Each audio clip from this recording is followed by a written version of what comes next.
3 in the morning has its own gravity.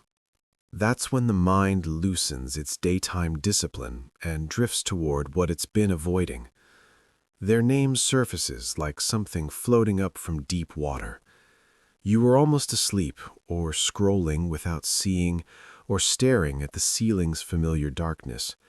The thought arrives uninvited, fully formed, carrying with it a peculiar weight that daylight doesn't allow. The return happens automatically. Your mind finds your ex the way tongue finds a missing tooth, repeatedly, involuntarily, with a persistence that frustrates your waking logic. Your rational self watches from a distance, knowing this excavation leads nowhere, knowing the relationship has been over longer than it lasted.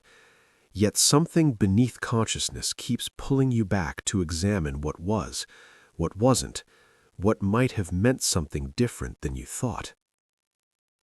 This midnight archaeology serves a purpose deeper than obsession.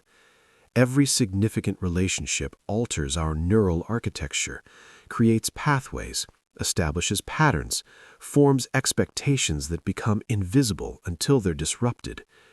When someone important exits, those pathways remain like roads through an abandoned city, and your thoughts travel them from habit more than destination. During daylight, you function, you work, laugh, make plans.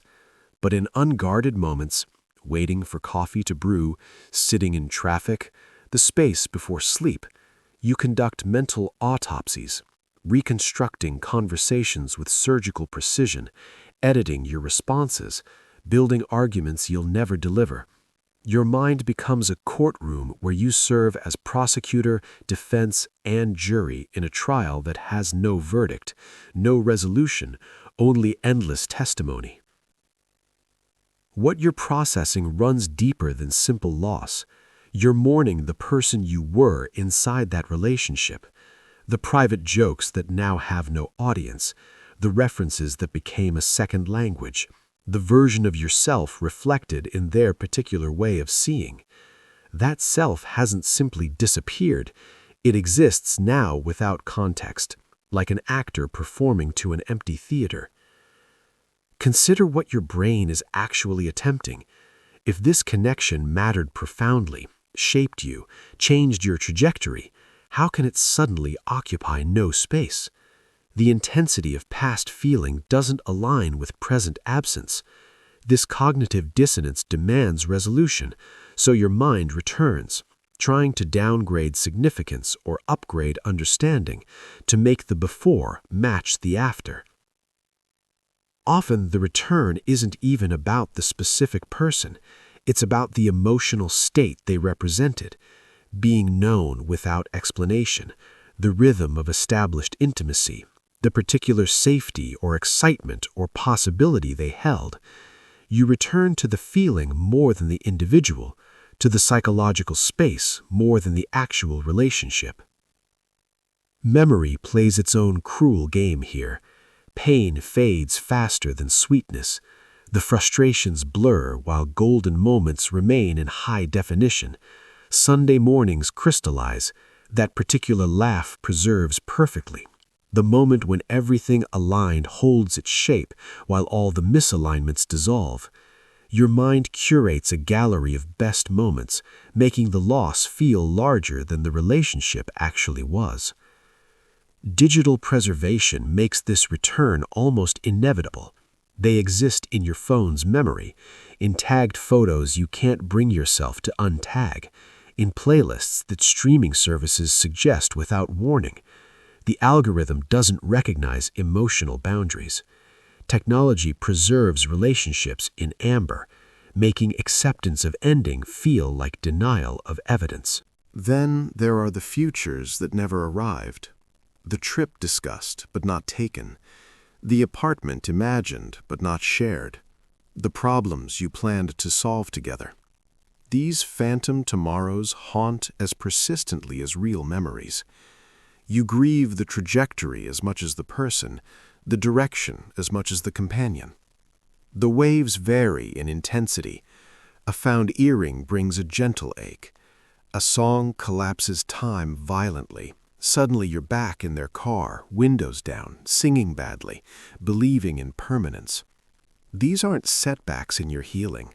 They're your emotional system slowly releasing and metabolizing attachment, like a body processing a fever. Understanding emerges slowly. Each return to the memory differs slightly because you're different, not stuck in a loop, but moving in a widening spiral. The charge decreases incrementally. The story shifts from one about them to one about you, from what was lost to what was learned, from who left to who remained.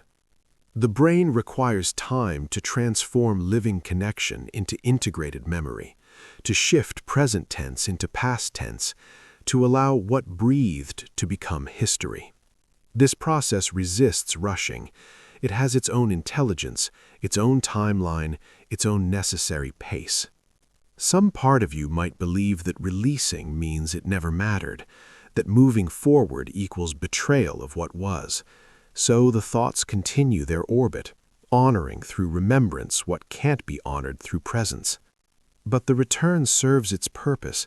Each visit loosens attachment slightly, like water wearing stones smooth. What feels like obsession is actually integration. What seems like weakness is actually the strength required to slowly, carefully reorganize around absence. Your mind will continue its returns until the work completes itself, until who you were with them integrates into who you're becoming without them, until the past stops feeling like something stolen and starts feeling like something that happened.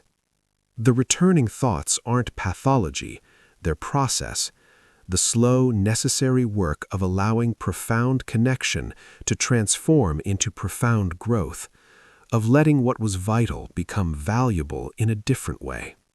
In this hushed hour, when thoughts drift toward what's gone, remember, you're not alone in this careful cataloging of ended love. This space exists for those who understand that remembering differently takes time, that integration happens gradually, that some connections continue teaching us long after they end. The quiet understanding waits here when you need it.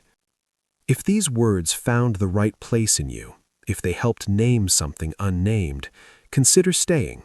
Subscribe to this quiet corner where we explore what others overlook. Share this with someone who might be awake at 3 in the morning, wondering if they're the only one still remembering.